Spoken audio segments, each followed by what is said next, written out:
Andrak dedekitan ginen, uden esan egoten nik amama neunken, aiten ama nik 14 urte edo 15 urte ikuiarte. Zeuekaz bizi izan? Bai, gauez bizi izan aiten ama.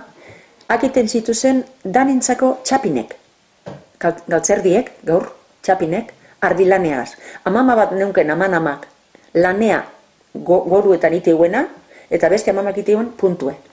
Esartan zan zutondotxoan, eta ite zituzen famili danintzat txapinek. Txapine zer deuki ardelan askoak, beroak.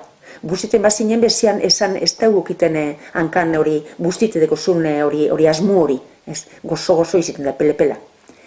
Zer pasetan zan, bernako zati egeratut niatzun osorik, bai hankazpi, orpoa eta atzamarren aurreko zati iten zan gazteute, orduen iten zan, oidan kendu, barriro puntu ekartu bernako zatitik, eta galtzerdi barriek, arrizegaz amamak ite zituen.